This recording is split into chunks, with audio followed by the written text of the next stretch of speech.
Good morning, everybody.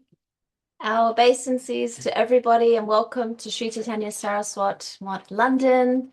We're very happy that you can join us today. It's a beautiful Sunday morning here in London, and we have a temple full of hundreds of devotees this morning from around the world.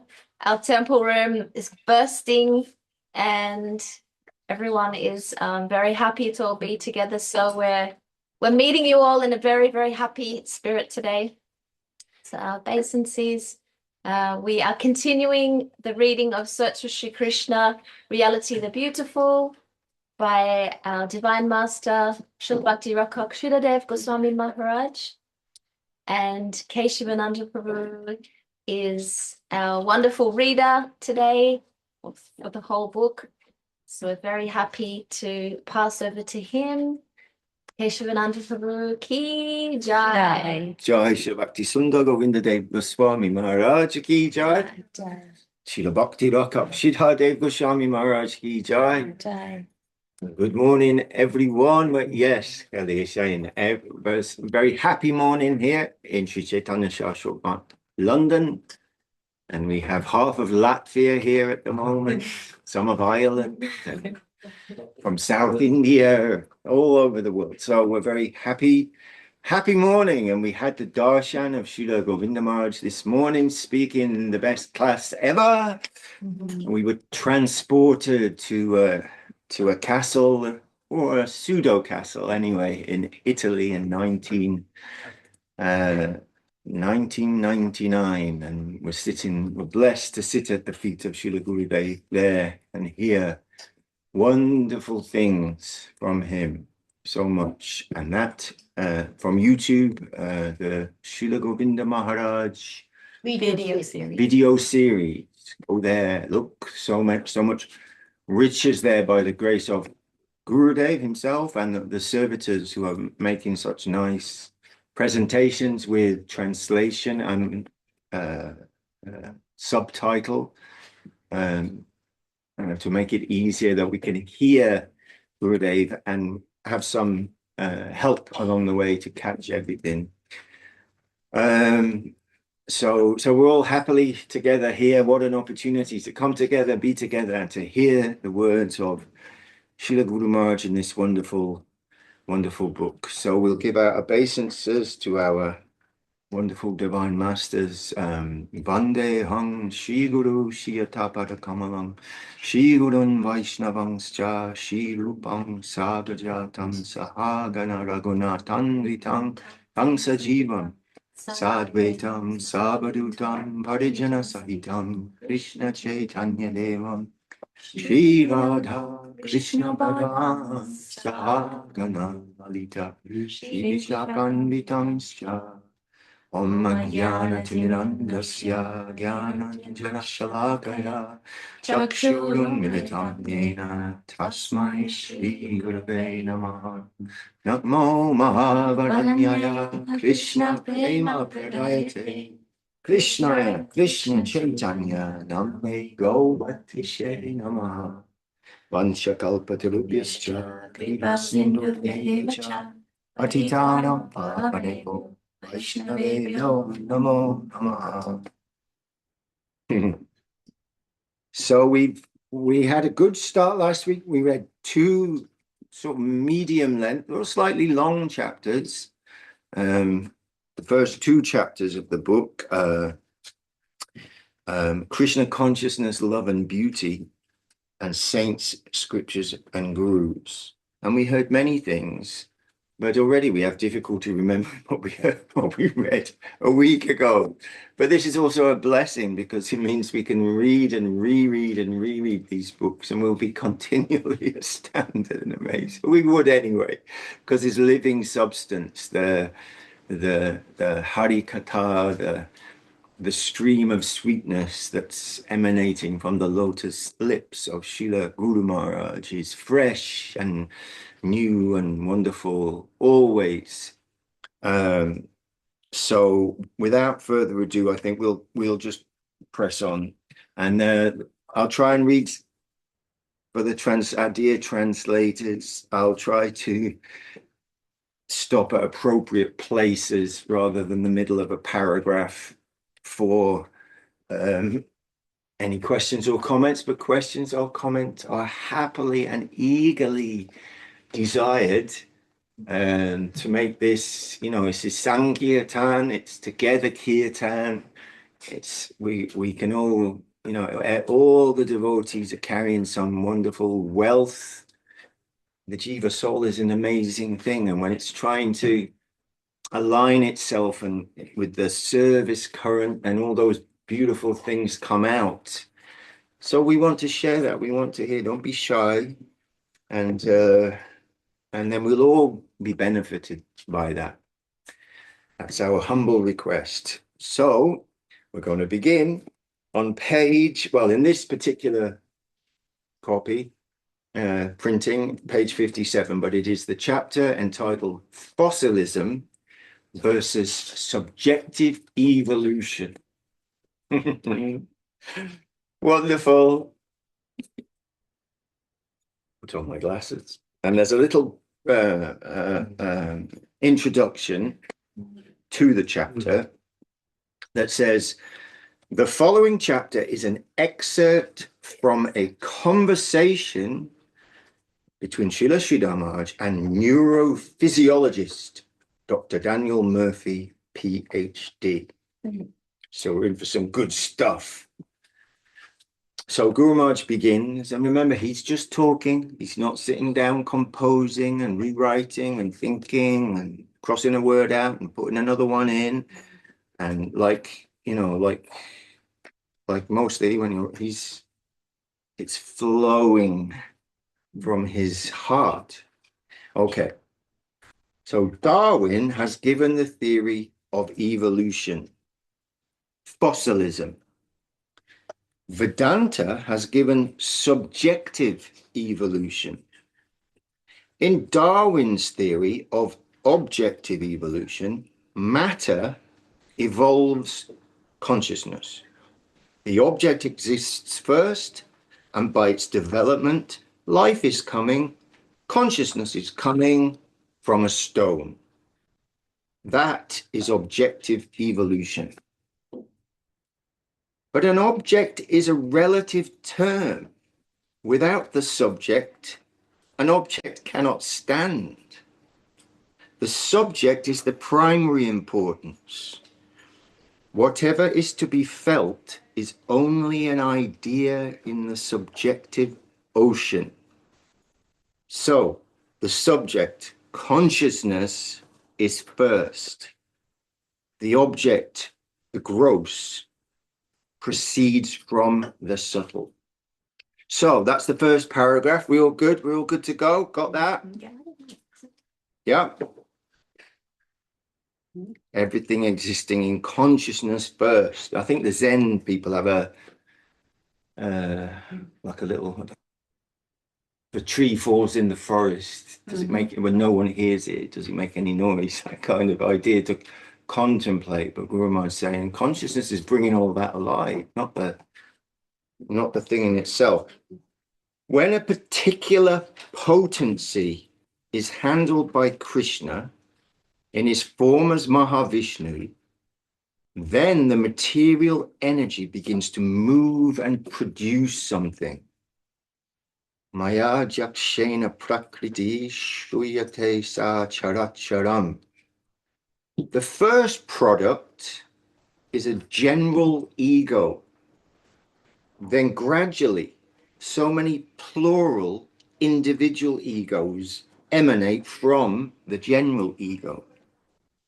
The experience of this world develops from ego. When ego contacts the mode of ignorance, form is produced. When it contacts the mode of goodness, the sun and light are produced. When false ego comes in connection with these three modes of nature, a division takes place, and the objects of the senses, the material senses, and the power of sense perception are generated. So from the subtle, the gross is coming. ghost of Darwin. That is Vedantic evolution. But the Darwin theory says that from the gross, the subtle is coming. At present, people are fond of the Darwin theory that stone produces consciousness. Darwin's objective evolution has swallowed us. Although externally we reject it, we hate it, still the ghost of Darwin's theory has devoured everyone. Therefore, it is difficult to make them understand that consciousness is more valuable than stone. It is easy for consciousness to produce stone. It's difficult for stone to produce consciousness. Consciousness is more valuable. Stone is less valuable. So a more valuable thing can produce a less valuable thing, but it is difficult to explain how a less valuable thing can produce something more valuable. So, material scientists think that the subtle proceeds from the gross. This is upside down. It is just the opposite, not fossil fatherism, but God fatherism. Their theory is fossil fatherism. The fossil is the father of anyone. That's the beginning. That's the great. The scientists believe that everything moves upward. This is incorrect. It is coming down. This is described in Bhagavad Gita, 15th chapter. Udva mulam ada shakam asvatang Prabhu avyayam chandang shi yasya pranani yastang veda saveda vit. And then Guru Maharaj gives some meaning. The tree of this material world has its roots upward, while its branches extend downwards. The leaves of this tree are the Vedic hymns. One who understands this tree and its origin is a true knower of the Vedas. So, according to Vedic knowledge, everything moves from up to down, not from down to up. So that's a beautiful analogy from Gita. It's upside down. Really, it's upside down. We've got it upside down. Matter does not produce the soul. Rather, the soul contains in its one negligible portion the conception of matter. Like an eczema, it's a disease. The world exists like an eczema in a wholesome body. This is the Vedic understanding. It would certainly be a wonderful miracle if stone could produce the soul. But it is easier and far more reasonable for us to think that the soul has produced the conception of stone. In the soul, there are many conceptions, and one conception is that of stone. It is all in the plane of consciousness. But that stone can produce soul or consciousness is difficult, ridiculous, inconceivable, and unreasonable. Rather, it is the opposite. Something like the Berkeley theory, that the world is in the mind, and not that the mind is in the world. It is only our deviation from the truth that brings us into this mundane world. How and where that deviation begins to be thought out. How and where that deviation begins is to be thought out. But deviation from the truth has brought us to this false area. I mean, Guru Maharaj did warn us at the beginning that this can be very scientifically, we're not just throwing stuff out there. This is scientific, this is thought through, this is revealed. We can We can think, what does he say? You know, get out of the way. We're not lacking in. We're not lacking in our ability to provide you with scientific estimation. So consciousness is producing everything. So consciousness is producing everything. That's a good one to write down. It's short, it's sweet, it's consciousness is producing everything. Consciousness is eternal. This world is not eternal. This is a temporary production. And the temporary stone cannot produce eternal consciousness. Pure consciousness is an eternal subject, Nitya Sanatana. It's not a product, it is productive. It's not been made from something, it makes things. Ether can produce fire and earth, but the earth cannot produce ether. The subtle is more efficient than the gross. The gross is of secondary importance. The soul, Atma, is of principal importance. The origin of everything must be conscious, and the starting point must begin with the interested party. The starting point must begin with the interested party. The soul is endowed with interest, looking. But a stone has no interest, plan, project, nothing of the kind. But there is a plan and a purpose pervading everything, and that is the important thing. According to that consideration, the characteristic of the absolute, the original substance, should be calculated. An object of limited attributes and capacity cannot be the ultimate cause. Only a thing of unlimited quality and capacity should be taken as the cause of the whole. That's a more reasonable idea. Science should realize this. So there are some who think that science is trying to meet philosophy. Tutto bene? Bene. It's dense, but it's wonderful. Everything in consciousness. Karmic boomerang, anyone? Says here, material science is only increasing. Material science is only increasing the circumference of the mortal world. What does that mean? It's increasing our area of exploitation. It's increasing everything inauspicious. It's increasing the width, depth of the illusion. It's increasing the circumference of the mortal. It's extending the jurisdiction of death, basically. That's what it's doing. It's just making it, bigger. Is it a bit like when Gurudev was saying this morning, finding out all this stuff, right? But no one's actually finding out the important thing, how to swim. Yes, we heard that in the earlier chapters when Guru Maharaj was saying, "What have you done?" Under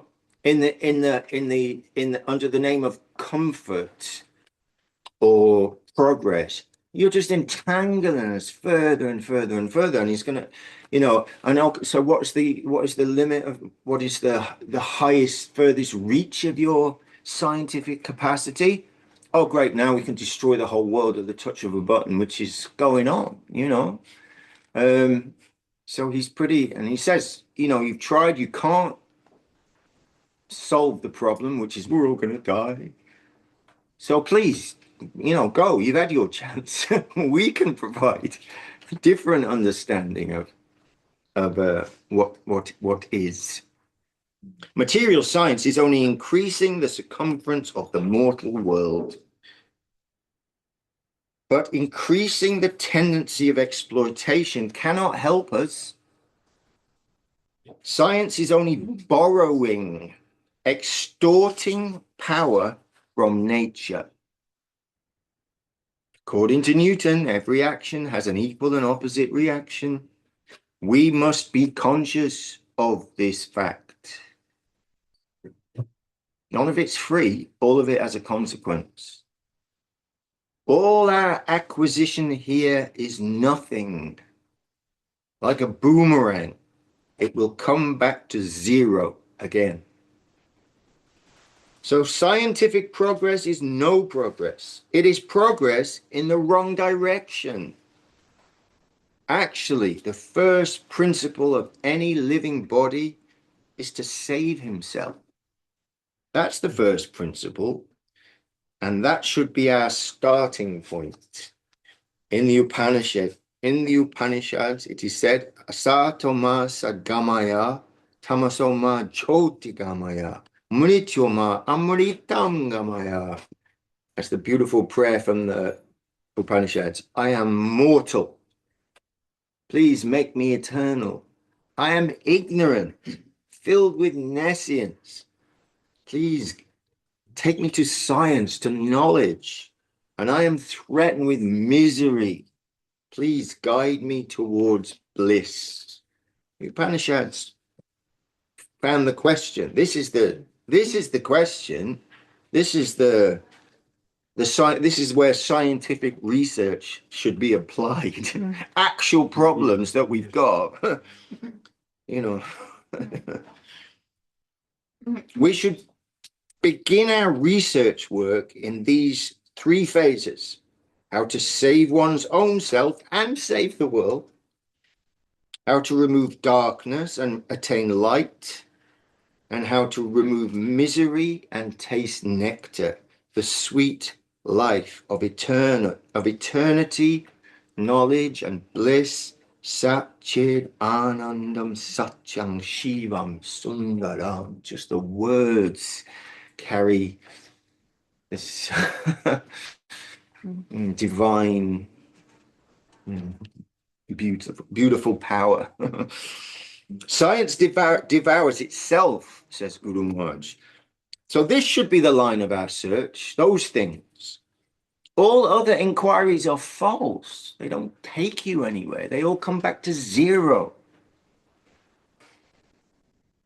This so-called scientific research is a wild goose chase.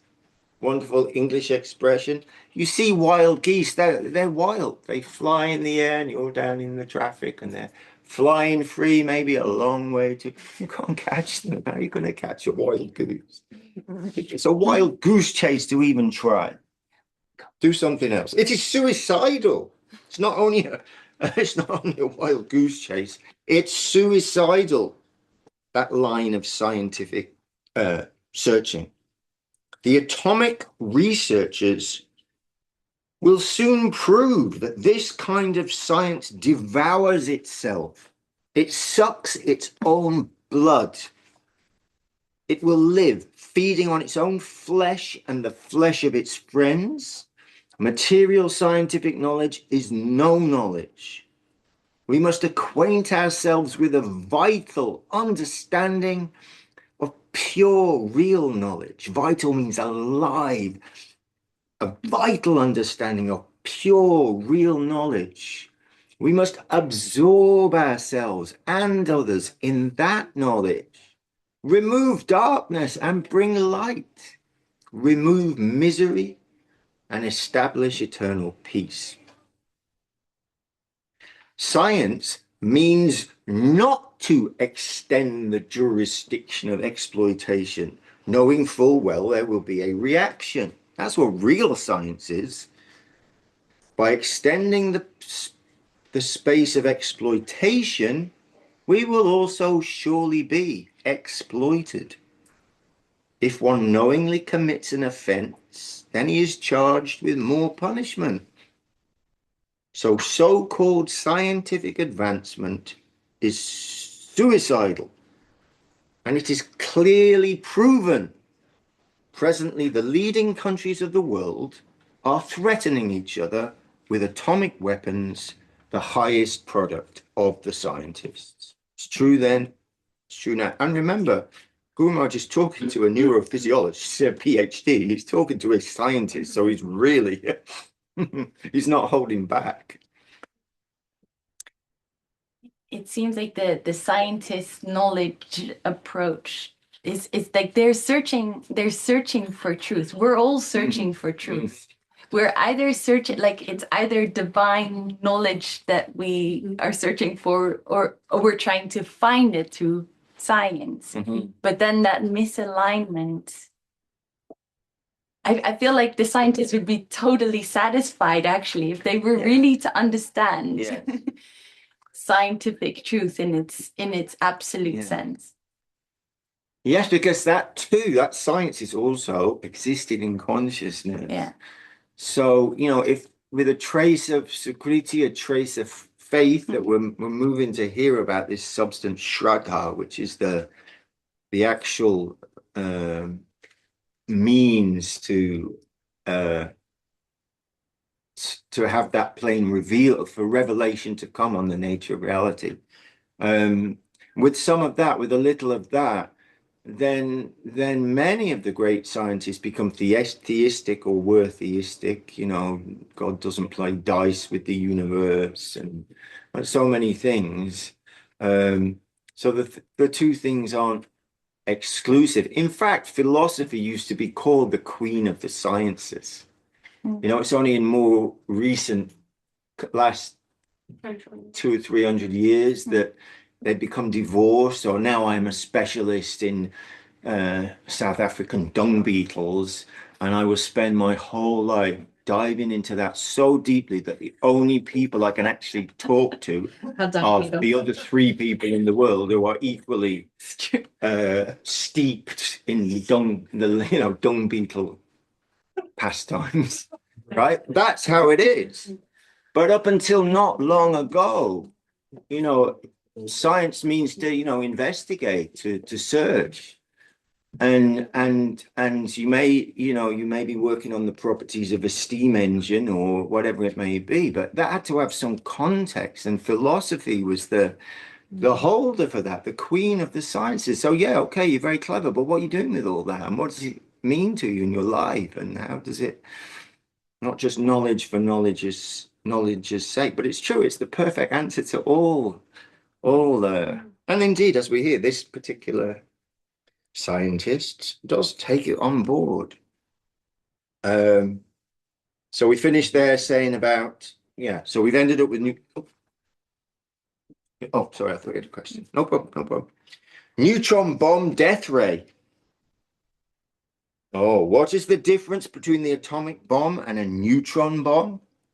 The neutron bomb is something like a death ray that will kill the people, but will not destroy the buildings. Wonderful. The neutron bomb, man will be killed, the houses, the buildings, and everything else will be left behind. The bed will be there, the furniture, everything else will be there, but only the life will be gone and the bodies will become rotten. That is the effect of the neutron bomb. And those who emerge victorious will come to enjoy all these things. They will have to remove the dead bodies and fill the place up with their own men. This is action and reaction in the plane of exploitation. That's what it amounts to. So this is a suicidal civilization. This is a suicidal civilization. We see it every day. The whole civilization is rotten to the bottom. They are exploiting nature for the apparent good of human society, but it is incurring a loan from nature that must be paid to the farthing with interest. Because they do not believe this, they will have no relief. They will be forced to clear the debt. Nature won't forgive them. Nature is there, like a computer, calculating. So this civilization is anti-civilization. The whole thing is rotten, a camouflage, a treachery to the soul world. But our policy is different. Plain living and high thinking. So our policy should be to make the best use of a bad bargain. Somehow or other, we have already come here. So now we have to utilize our time and energy in such a way that with the least exploitation, we can get out of this world. And then there's an editor's note. Shortly after this meeting, Dr. Murphy became an initiated disciple of Srila Śrīdhar. So, yeah, wonderful song. Yes, Guru Maharaj, just saying it like it is, not trying to, just speaking perfectly and wonderfully and powerfully.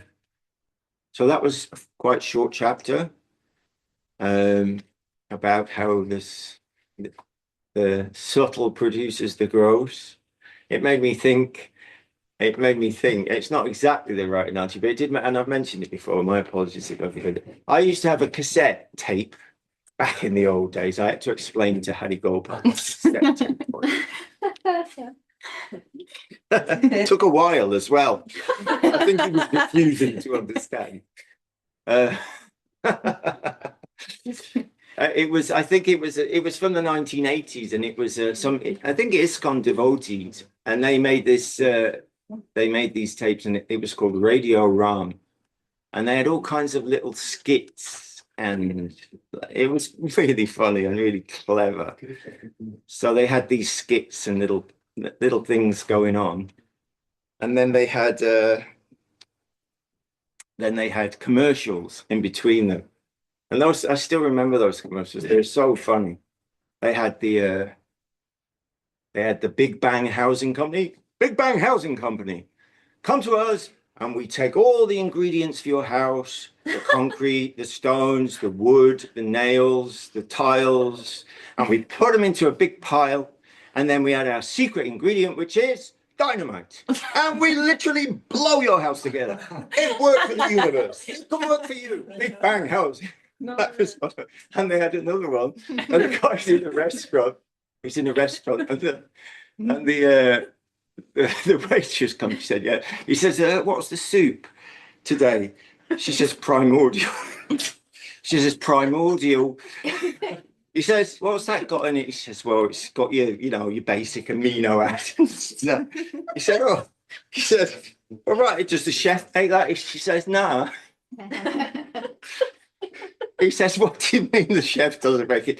She says, "We just come in the morning and it's already there." Primordial soup. Nobody makes it. It was brilliant. Anyway, I just wanted to share that. It's something along those lines. It's just showing how ludicrous, really, what we're prepared to. Yeah. And like Srila Madhusudana Maharaj was saying the other day, it's not that Srila Guru Maharaj is saying that there's no adaptation or anything like that. That if the lizard lives on an island somewhere, then it's not going to gradually adapt to that environment. We all do that all the time, to adapt to our environment. But the fundamental point that consciousness comes out something dead. You need a much greater leap of faith to accept that than the opposite, that everything is in consciousness. I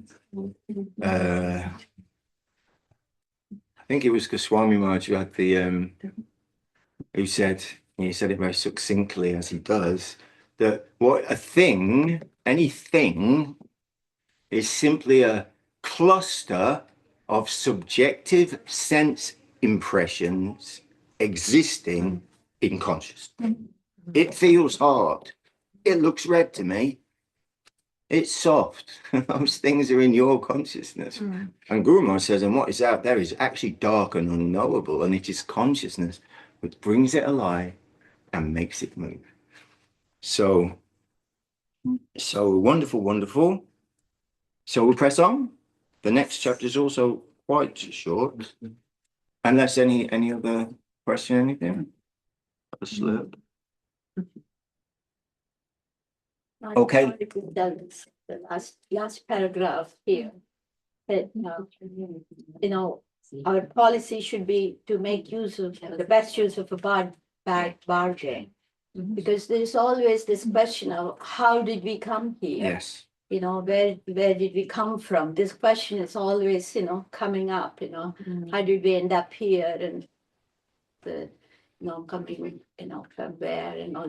So this is like Guru Maharaj says, somehow or other we have already come here.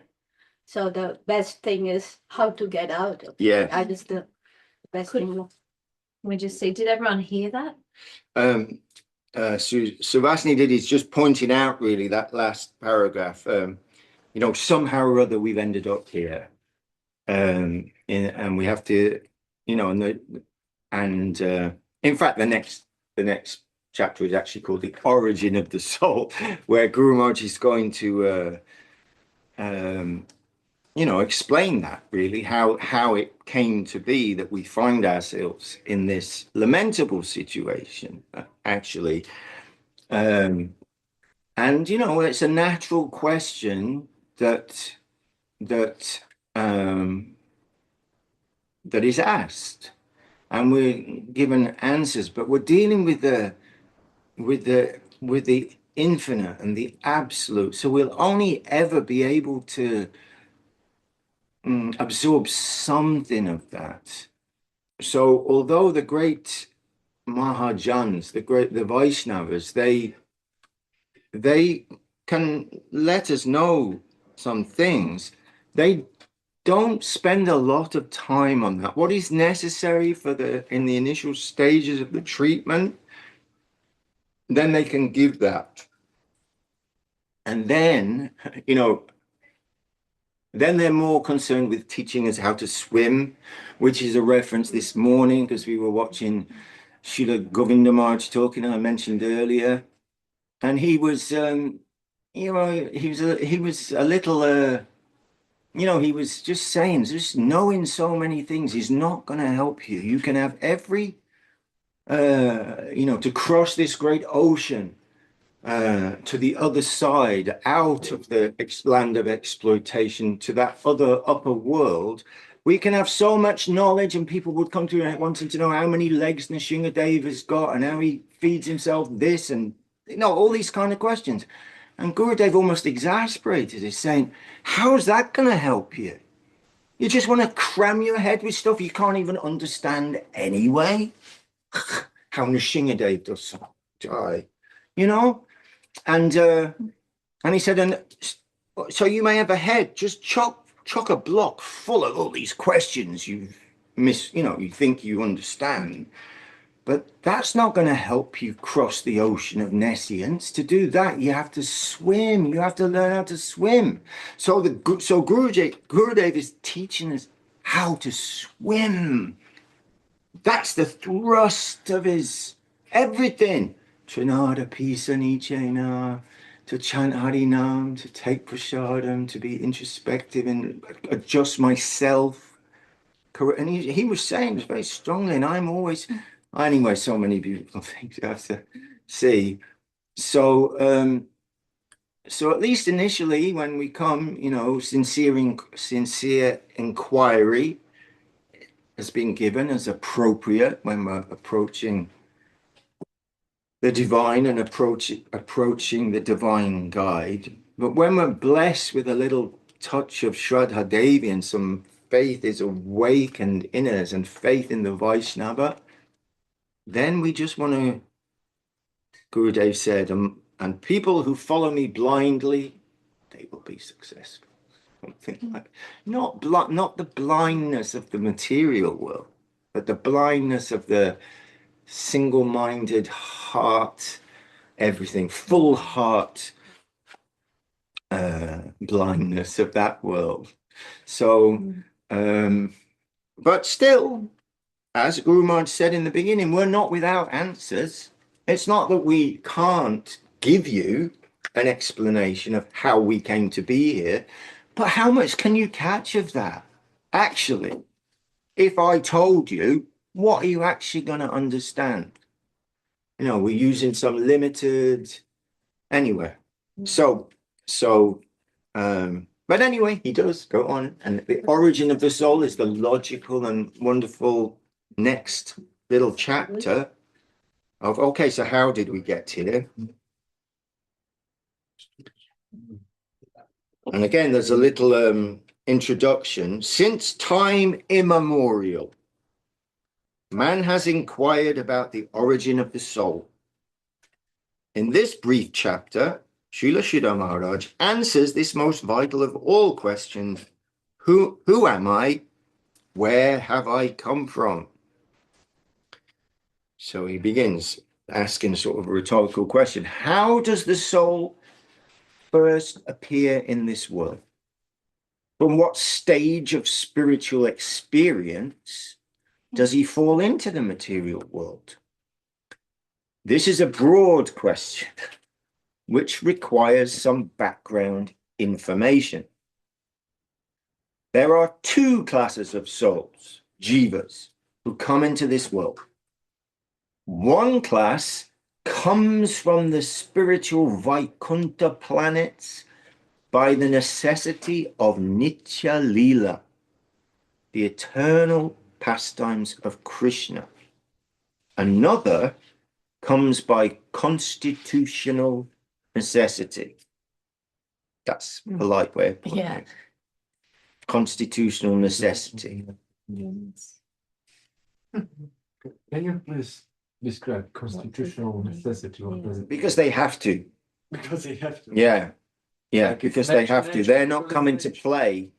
They're not coming to play or to serve the Lord, entering into the land of misconception to give light and give mercy.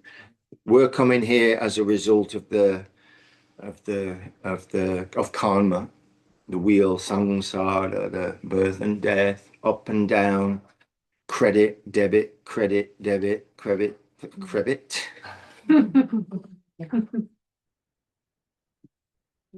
Like that. Good. Yes. Anyway, I think Maharaj will explain further. The Brahmajyoti, the non-differentiated marginal plane. Marginal means at the edge.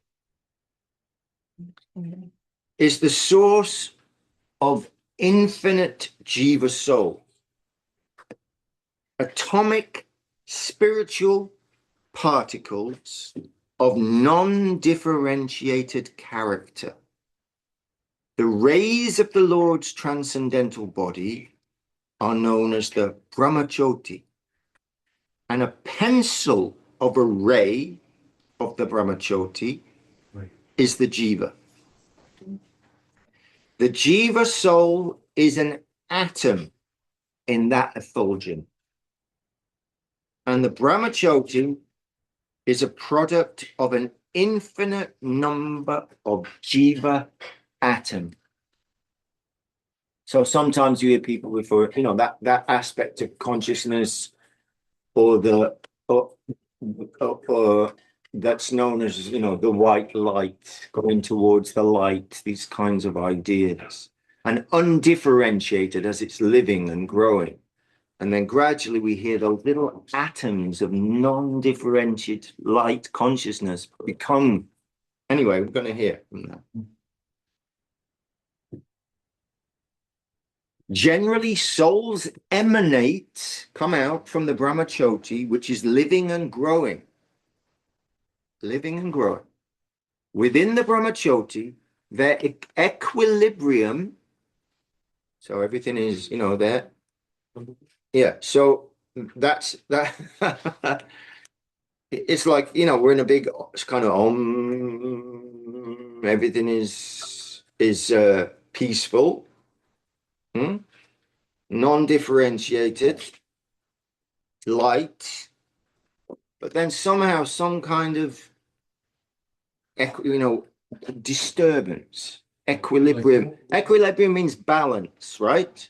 So some little come in. And then from non-differentiation, this amorphous white light, differentiation begins. Differentiation begins. From a plain sheet of uniform, same consciousness, uniform consciousness, from a plain sheet of uniform consciousness, individual conscious units grow. And because the jiva is conscious, he is endowed with free will. So, from the marginal position, that position in the middle on the edge, they choose either the side of exploitation or the side of dedication. Comes into being individually and then is drawn one way or another. Krishna Buli say jiva anadi bahirmukha. Oh dear. Anadi means that which has no beginning. Anadi adi govinda savakarana. With no beginning. When we enter the land of exploitation, we come within the factor of time, space, and thought, the material mind. And when we come to exploit, action and reaction begins in the negative land of lone. Although we strive to become masters, really, we become losers. Goloka and Vaikuntha servitors are also seen to be within the jurisdiction of the Brahmanda, the material universe, but that is only a play, Leela. They come from that higher side, from that higher plane, only to take part in the Lord's pastimes and then return. The fallen souls come from the marginal position within the Brahmachoti and not from Vaikuntha. So we're coming from a different place, actually. We're coming out of where the souls are coming from, the Brahmachotis. But when the Vaishnava come, the great soul, they're not coming from there. They're actually coming from the other side.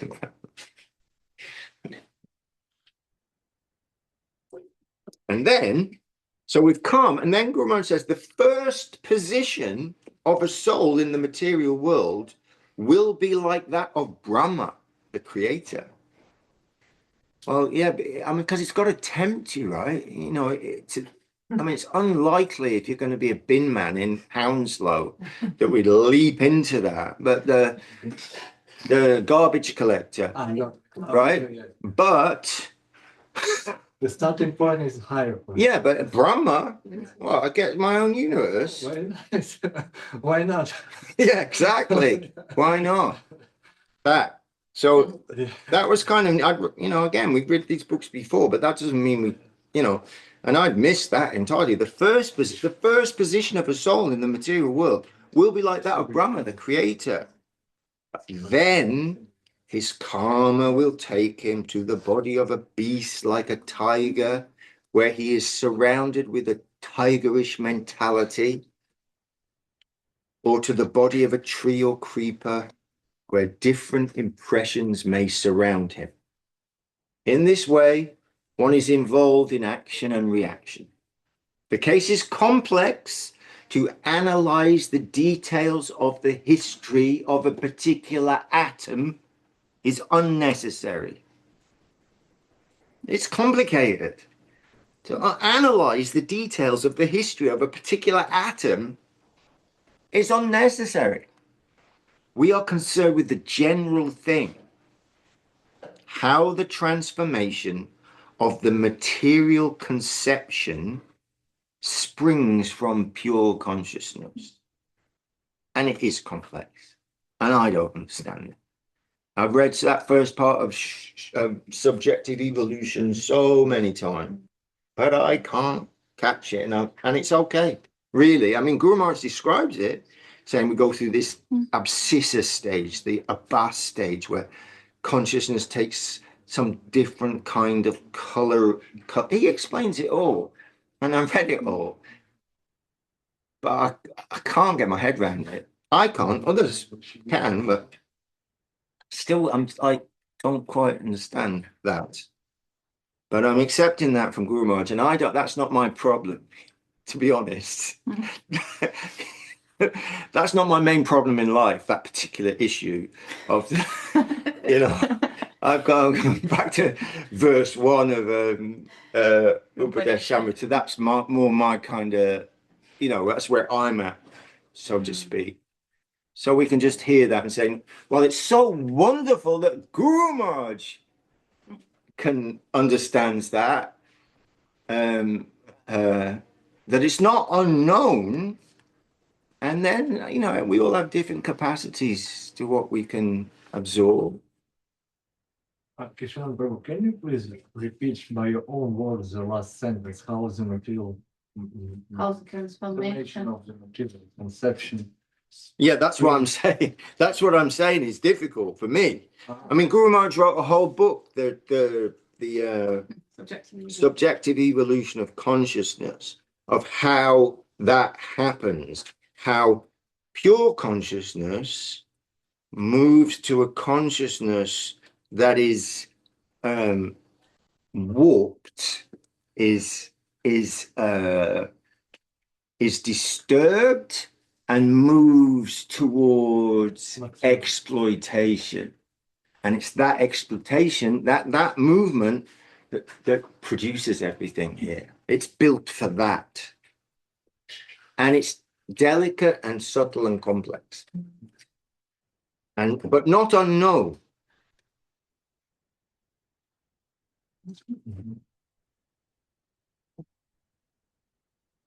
And then Guru Maharaj says, electrons of consciousness. Electrons of consciousness. So we're back to this theme again. Matter is not independent of spirit. It's not independent. In the Brahmajyoti, we are equipoised in the marginal potency as an infinite number of pinpoints of spiritual rays. Electrons of consciousness. Brahmajyoti, white light, conscious, and the atoms like the souls like little pinpricks of that light. Consciousness means endowed with free will, for without free will, no consciousness can be conceived. It's what it means to be conscious, this way or that way. An atomic pinpoint of consciousness has very meager, very small free will. And by misuse of their free will, some jivas have taken their chance in the material world. They refused to submit to the supreme authority. They wanted to dominate. So with this germinal idea of domination, this little tiny idea that if I just this way, then I can dominate. It'll be about me. The jiva enters into the world of exploitation from that little germ. In the Bhagavad Gita, it is stated, Ichadvesha samutena dvanvamo nibharata sarva bhutani samoham sargayanti parantapa. Two principles in a crude form awaken in the jiva. Hatred and desire. Then gradually the soul comes down to mingle with the mundane world. At first, sympathy and apathy develop in a crude form. Just as when a sprout springs up with two leaves. And gradually these two things help us to dive deeper into the material world, into the mundane world. Upon retiring, this is interesting, upon retiring from the world of exploitation, the soul may return to his former position in the Brahmajyoti as spirit. But if the soul has gathered the tendency of dedication through his previous devotional activities, he does not stop there. He pierces through the Brahmajyoti and goes towards Vaikuntha. We have two questions. You go ahead, Kelsey. No. Oh, mine was just very basic because I was just wanting to double check that upon retiring from this world means you after leaving the body. It's not like you've completely finished with this. Retiring from the world of exploitation, Maharaj is saying. So, you know, we hear this, you know, now just try and listen attentively and I will try to explain, independent of all religious and philosophical conceptions. There are three phases of existence: the plane of exploitation, the plane of renunciation, the plane of dedication. Then Guru Maharaj talks about there is a section that realizes I am implicated here. Everything I do is bringing a reaction. How do I get out of that? How do I get out of that? Yeah, I'm going to withdraw from that plane. I'm going to try to stay out of it. I'm going to go on strike kind of thing. I'm not going to do anything. I'm going to try that. So Guru Maharaj talks about that path, if you like, that he calls the plane of renunciation, which is not natural, is actually impossible, because even if you do manage to become as free as possible from that, and again attain to a stage of light and to the Brahmajyoti again, it's a real place. The bright light, the white light, the unit, the amorphous mass of consciousness, and it is attainable by hardly anybody. But that's where you started out. And what happened? A disturbance came, and down he came, because the what is it? Jivara Svarupa Hoy. Svarup, Jivara Svarupa Hoy. What is the constitution of the Jiva? What is its actual Jaiva Dharma? What's it meant to do? Jivara Svarupa Hoy Krishna Nitya Das. It's a servant of beauty. It's a servant of sweetness. It's a servant of the divine. It's a servant of God. So while ever we're not in that position, and we're not fulfilling our natural propensity and that's what we're built for. And so even by severe austerity and these practices that may or may not take you back to the white light of the Brahmajyoti, eventually you'll get bored and you'll come looking again. We're not meant to be like that. We're meant to be playing with our friends in the divine service of Mahaprabhu, Radha and Krishna. That's Jivara Svarupa Hoy Krishna Nityadas. So yes, Guru Maharaj explained all those things. Oh, we're nearly there. But did you? Oh, do you? Just a little. Oh, well, yeah, just a little comment. Like I read this relatively recently, this two principles in a crude form awaken in a jiva when they hatred and desire. It made such a big impression on me. And then I was like, this hatred must be related to envy. Because at the start of Srimad Bhagavatam, it says, you know, that this is for the non-envious. The anything can be used in Krishna's seva, but envy is the thing that will prevent it from fructifying. So that must be like that separate interest, a tendency to be distracted and to be misaligned that must be at its core envy, isn't it? Yes. Yeah, no, that's a good point. We don't, you know, and it's what, yeah, that's the one. That's hitting the nail on the head. And like you say, it's stated right at the beginning of the Bhagavatam that this Srimad Bhagavatam is for the non-envious. Otherwise, you're not going to get it. But we, you know, our causeless refusal, or our beginningless, timeless refusal to acknowledge that is because it involves bowing down. It involves that it's that really, really annoying thing that it's not all about me. You know, it's you know, bitter pill for the soul who's gone in that direction to swallow.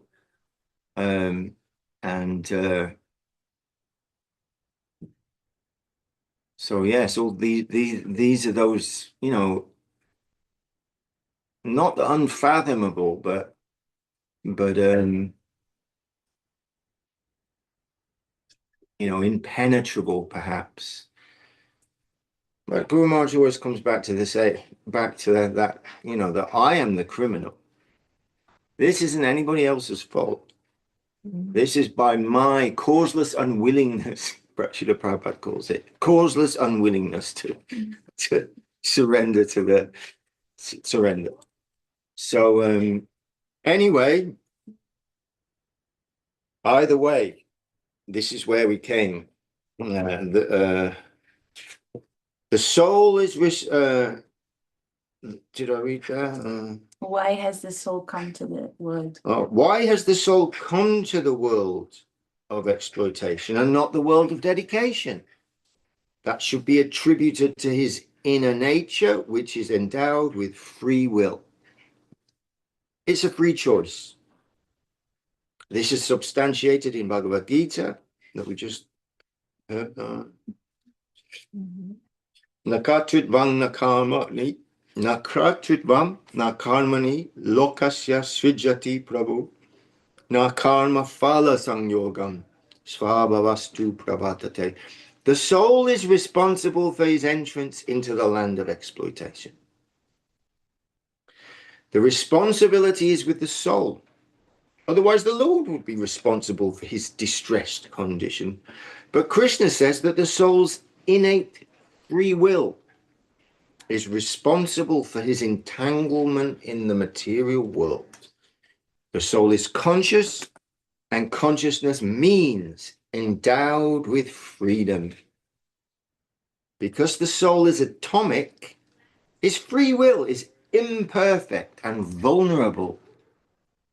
The result of that free choice is that some are coming into the material world and some are going to the spiritual world. So the responsibility is with the individual soul.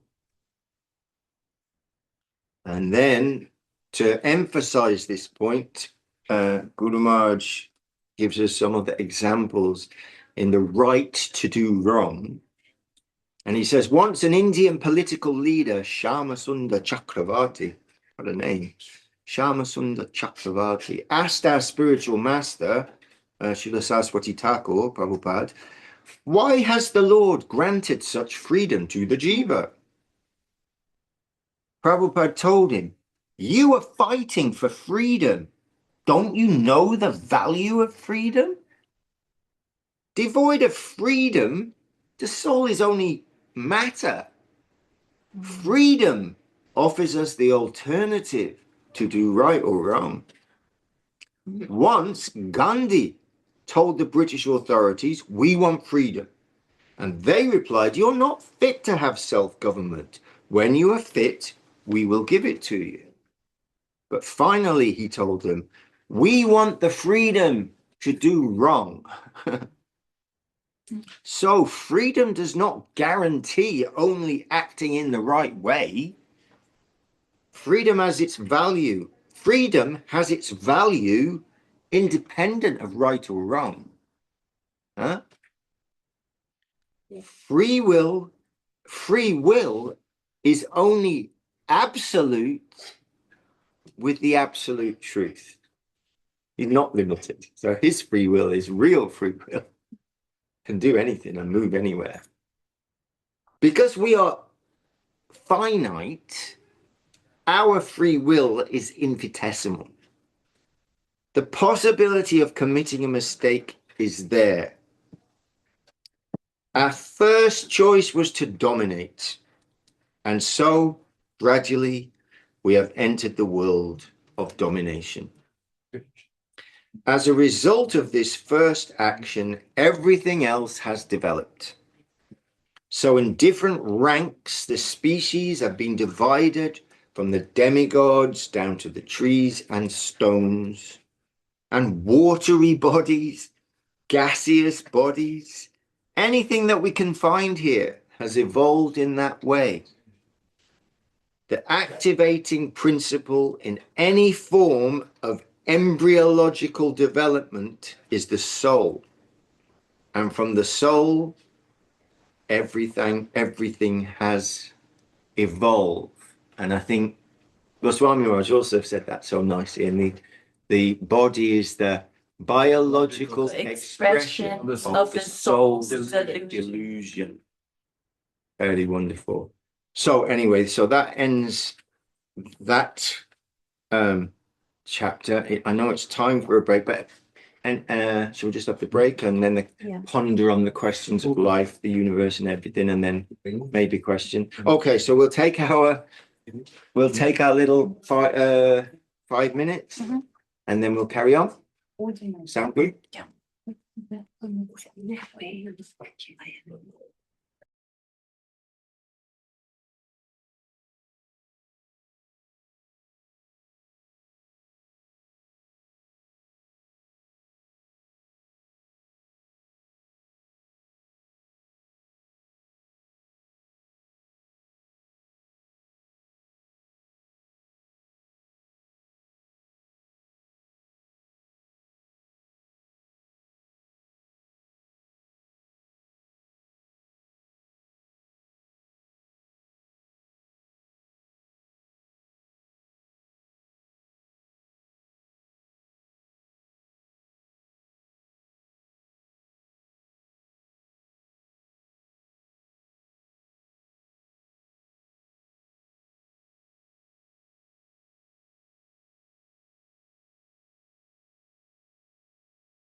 Two And pairs of glasses now. Better. on Hare Krishna, everyone. 2 hours is a long time. Not for you. Probably not for you. No, we understand it is. But anyway, we're trying to do the best we can. And you know, it's one of the glories of the book, really, that these kind of fundamental questions are being answered by Guru Maharaj. So this isn't this isn't a book that we read once. This is a book we can read time and time again to our lives, and we read it in the temple, and we read it at home, and along with others, all kind of conveying the same ideas, and then new light will come. And more importantly, what is necessary for our service life will come. Because ultimately, we just want to be able to swim. And Gurudev this morning saying, you know, if you are like actively preaching and you're amongst people who are asking these questions, then in that situation, it may be necessary to have a deeper understanding and be able to present these incredible truth of the nature of the sweet absolute and the more technical aspect. It's all described in Bhagavatam and elsewhere, how the glint in the eye of Vishnu as he casts his eyes on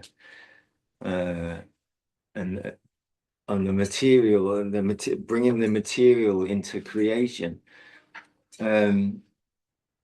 But for most of us, most of the time, once we understand once we've been blessed with some faith, which Guru Maharaj is going to talk about, then we just want to know, how do I adjust myself? How do I serve that? How can I, this little jiva soul with, in this fallen condition, how can I offer myself to my savior on this Easter day, to our saviors in Sri Guru and Vaishnava, and and they can utilize this, and then all these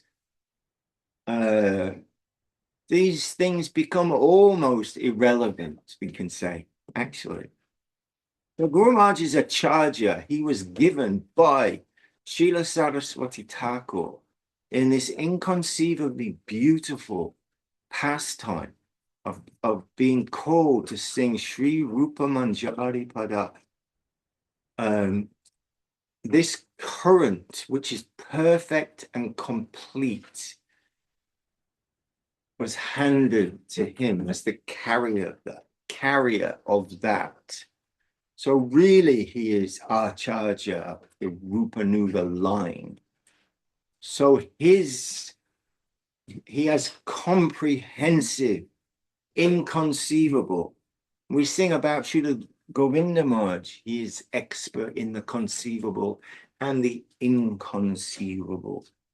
So they are what we heard about. They're the souls who come mercifully to, and so they can give the answer to any question, but then they're the first to tell us just question for the sake of knowledge is detrimental, can be detrimental. Gurudev said it again today.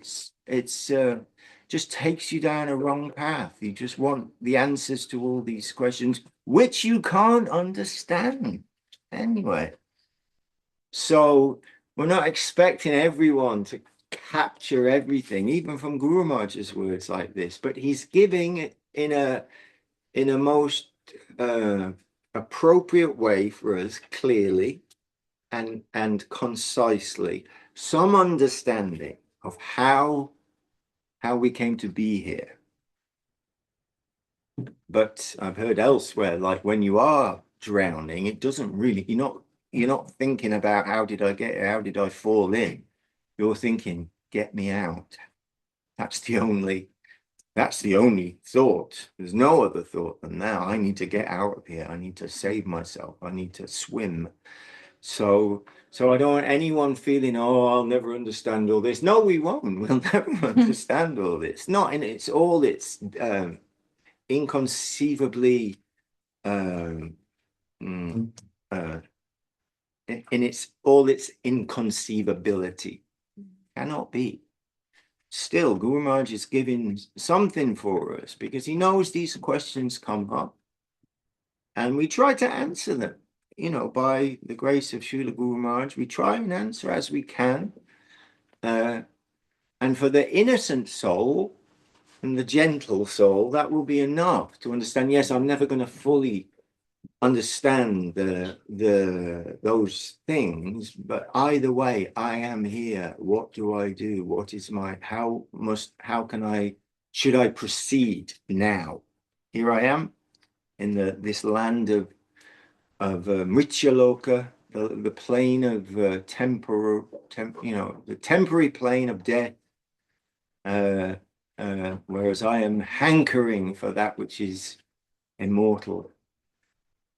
So we know 2 hours is a long time, but we're going to continue, and we are making good progress in this book, and then we can read again in our own time, and we will come back again and again by the grace of our masters, then throughout our lives, throughout our whole lives, we will be hearing from the search for Sri Krishna, reality, the beauty.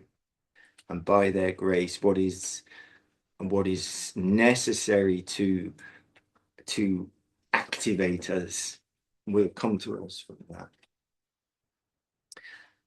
So we'll continue and try. We'll see where we get anyway. We'll see how we go in the next chapter, which is called Knowledge Above Mortality. Knowledge above mortality. And Guru Maharaj says, knowledge above mortality is knowledge proper. Mundane knowledge has no value, for it does not endure.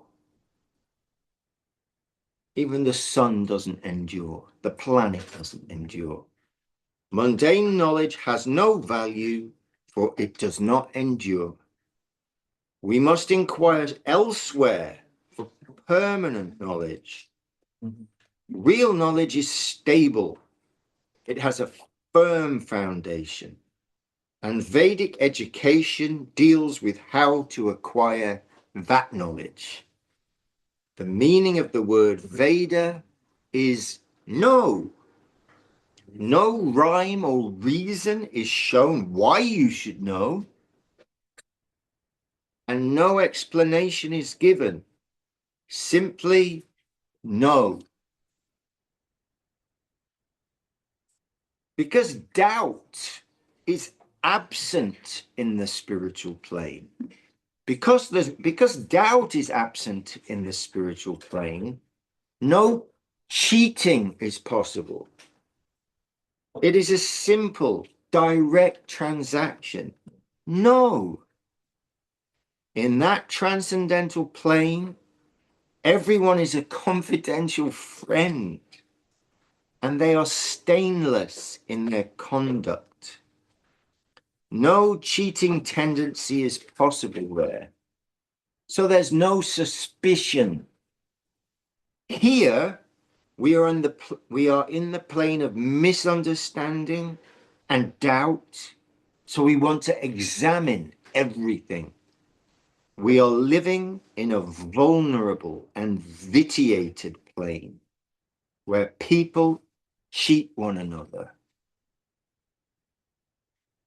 We cannot rely on others, for they may deceive us.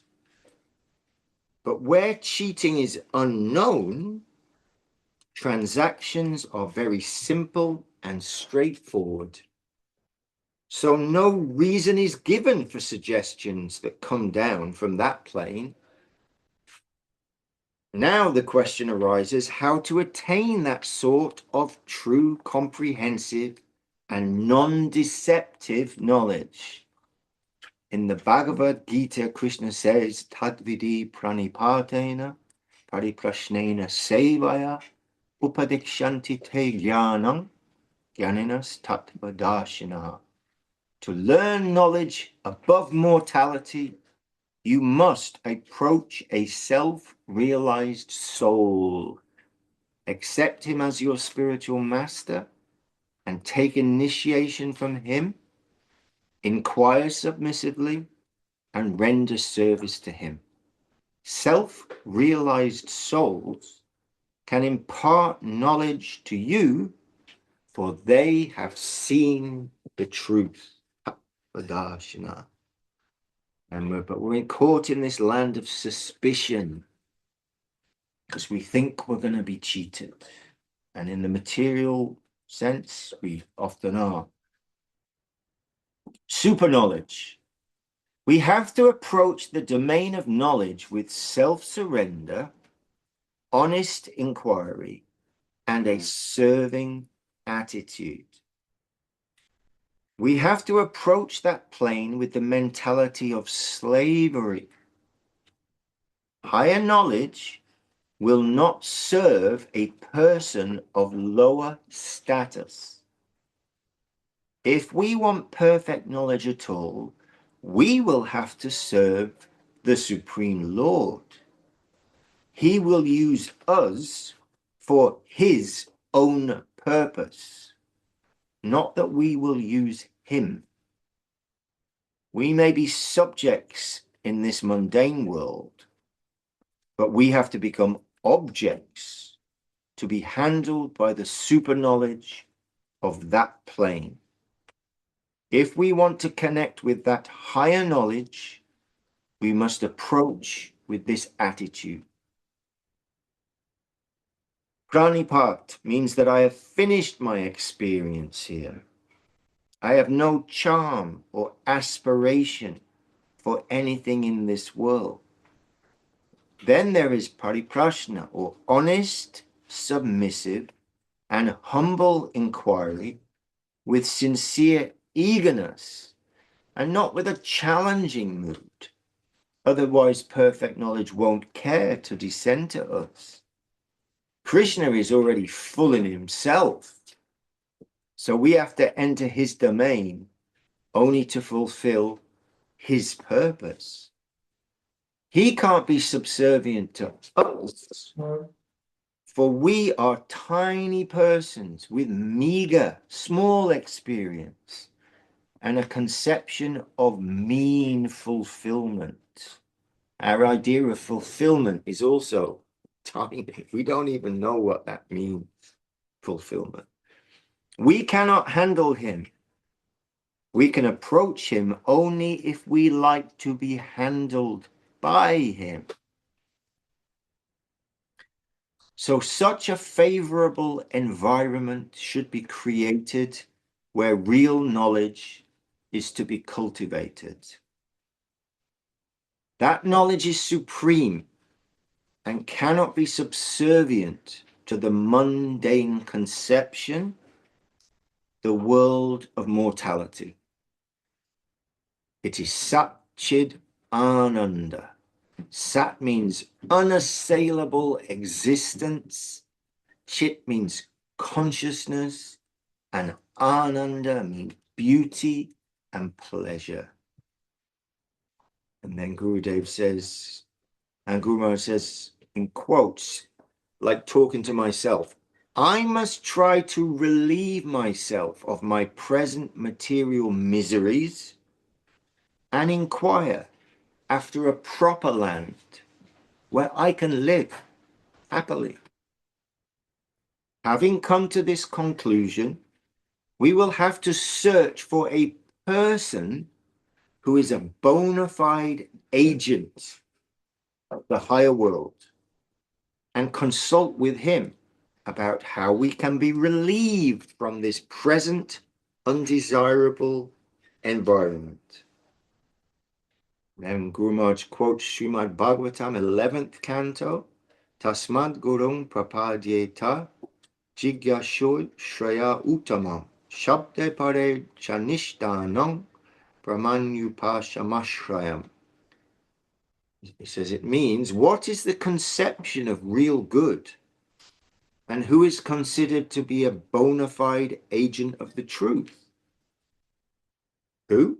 One who has knowledge of the scripture that has descended from the upper domain, who has theoretical as well as practical knowledge of the higher truth.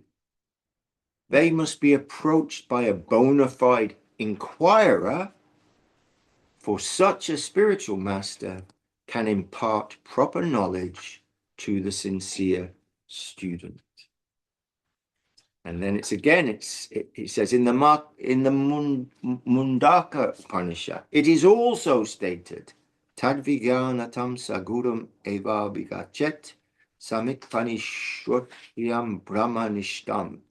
In order to learn transcendental truth, one must approach a genuine spiritual master coming in disciplic succession, who is fixed in the absolute truth. In this verse, the word tata means after this. When one's calculation is finished, he thinks life is not worth living in this world of birth, death, old age, and disease. I must have a better world in which to live, where I can live as a gentleman. At every moment, death is devouring everything. Birth, death, old age, and disease, all these troubles prevent me from fulfilling my ambitions here. I want something categorically different. Then Maharaj continues, at that time, taking the responsibility on his own shoulders, without giving any trouble to the Guru, and at the risk of poverty, ill feeding, and so many other hardships, he will approach the Guru. It's a free transaction. Not that he will give something to Gurudev, but he will collect what is necessary for sacrifice, for education, and at his own risk, he will approach the spiritual master. So that was a longish section.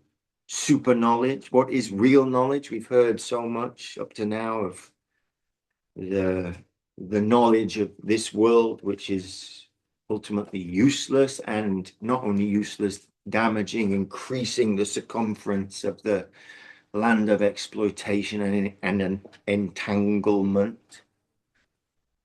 So how are we all? Are we good? Anything, any question? We're going to continue. Anu Krishna has a question back. After Kelly.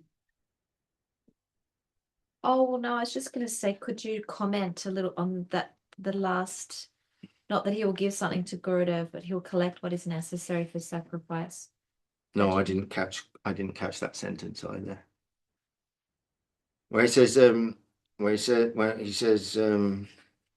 it gone now? Not that he will give, that he will give something to Gurudev, but he will. No, that's the one I couldn't quite catch what that meant either.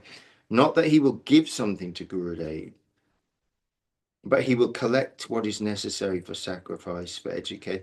I mean, the point is making is that's how we approach, is humbly and submissively. With, in the, I think it was in the Guide for Pilgrims years ago, that we should arrive with bed and bedding, and we don't want to be any trouble.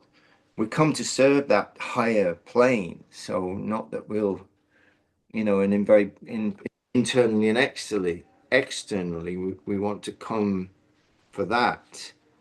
And when the Western devotees first came to the mat, there were no, there were very basic facilities of water from a well in a bucket, to take the bath and sleeping under a tree, like you know, in the really following the beautiful example of the Goswamis but because Gurudev very compassionate, the Vaishnavas are very compassionate and loving, and today so beautiful when Gurudev was talking about his disciples, and he was saying, and I can see, you know, some of them struggling, some this and that, and I'm thinking, what am I doing? How can I help them? How can I encourage them? How can I just wonderful.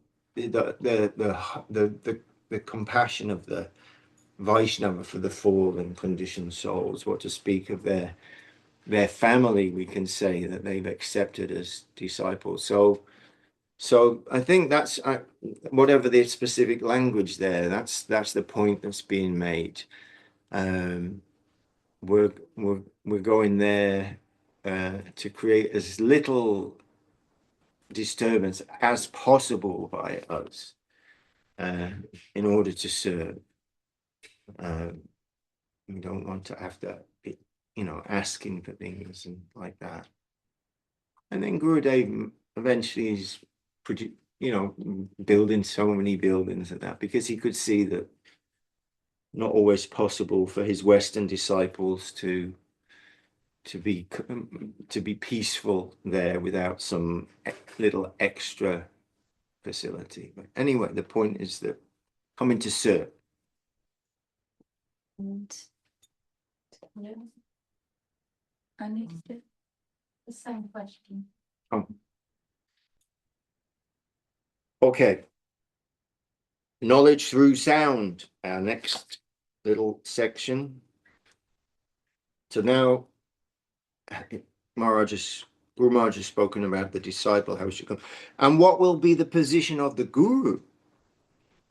He will be well versed in the scriptures, the Shruti Shastra, or that knowledge which can only be acquired through the medium of sound, by attentive, earnest hearing. Shrotriyam Brahmanishtam. Brahmanishtam means one who is established in Brahman, spirit, and who is acquainted with the causal position of the universe. That is described in the Upanishads. Yato vayimani bhutani jayante, yena jatani jivanti, yaprayanti abhisham vishanti, tad vijigyasasva, tad eva Brahma, from the Taktitra Upanishad. The Supreme Brahman is the origin and shelter of all living beings. When there is creation, he brings them forth from their original state. And at the time of annihilation, he devours them. After creation, everything rests in his omnipotence. And after annihilation, everything again returns to rest in him.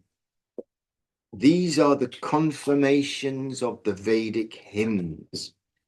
Yasmin vigyate sarvam evam vigyatam bhavati. Yasmin prapte sarvamidam praptam bhavati. By knowing him, everything is known. By getting him, everything is gained. We have come to inquire about Brahman, the biggest, the all-accommodating, the all-accommodating principle, by knowing which we can know anything and everything. And it is possible. It's not impossible. The Upanishads say, if you want to know anything, then know the whole. And what is the nature of the whole? Everything is coming from him. Everything is being maintained by him. And again, everything enters into him. That is Brahman. So try to know that. If you can know that, everything will be known to you. This is also explained in the Srimad Bhagavatam. Yatatara mula nisechanena chipyanti tat skanda bujopashakaha padoparachaya tendriyanam tataiva sarvahanam achutejya. Just as if you pour water onto the root of a tree, the whole tree is fed. And just as when you supply food to the stomach, the whole body is fed. So if you gain knowledge of the prime cause, Brahman, then you can know everything and everything. Faith in this is called Shraddha. Vedanta Sutra, the very gist of the Vedas, says Atato Brahma Jigyasa. Now you have finished with the fruitive activities recommended in the Karmakanda section of the Vedas by Jaimini. We ask you to inquire about Brahman. This is described in Srimad Bhagavatam 111, first verse. Janmayasya yatonaya ditaratas chatesh abhigyasvarat. Friends, let us inquire into the prime cause, whose nature is such that whatever we can see and whatever we can conceive of springs from him. He is the ultimate cause of everything, both directly and indirectly. Only he knows the purpose for which all things are created and maintained. Only he knows where all things will go. Only he is aware of that fact. No one else. Ateshva Vidya Svarat means that he knows the meaning of every incident in existence, and that he is above giving any explanation to others. He is not responsible to any law or to anyone else. He is absolute and independent. I think we should stop here for today, because we've covered a lot of ground, and one of the beauties of the way these books were put together, and by Yogi Maharaj and Śrīla Goswāmī Maharaj, is they made these little subheadings, which is a very nice way of making a book, because you don't have to even read a whole chapter. But we've done very well. Thanks for staying with us today. This is super wonderful to hear, and it's going to become sweeter and sweeter and sweeter, actually, because Srila Guru Maharaj is taking us through these things that need to be thought out and understood, but he's just trying to we're coming now to this talking about Shraddha and faith, to increase that and to give some maybe intellectual, or to answer questions. He's giving these things, but it's just to wake up that and impart that Shraddha, and then very quickly he's going to take us into the charming and sweet, simple and beautiful land of love and affection, where we will find all wonderful things. So if there's any final questions, that's fine, but I think for now I'm sure our translators' brains are steam coming out of the ears. I can see Krishna, I can see you. I know. I mean, really, I want to thank everybody for being here. And, we'll read this book many times, so don't worry, if everything we didn't catch. But it's always wonderful to hear. And if we can take one thing, if there's just some one thing or one sentence or one idea that we can come away with from our reading of this book, then that's wonderful. Just so they can see that you're looking at them. Oh yes, I'm not. Yeah, that's what I'm doing. I'm looking at you all happily. So what can we say apart from really Jai Śrīla Bhakti Rakak Śrīdhar Dev-Goswāmī Maharaj Jati Rajeshwara, the emperor king of all the sannyasis, and Jai Śrīla Bhakti Sundar Govinda Dev-Goswāmī Maharaj Ki Jai. Jai. And Tuti devotee, all the devotees here, there's many devotees here. And our dear Srila Bhakti Ranjan Madhusudan Maharaj also here. Our fortune at the moment. And all the devotees out there throughout the world who have, given up their time to be here for a long time, working our way through this priceless jewel of a book, and happily together. And we have one translator who made it here. Oh yes, and we have Translating one of our translators is here in the other room, Hari Gopal Prabhu. I can't see any steam coming out of his ears. Maybe the pressure has gone down a little bit now. But anyway, my sincere thanks and my dandava. Oh God. Patitanam Pavanebhyo Vaishnavebhyo Namo Namaha. Jai Guru Dev, Jai Guru Hari, Tuti devotee Ki Jai. Translator Ki Jai. Go to Hari Bol, go to Hari Bol. Very evil.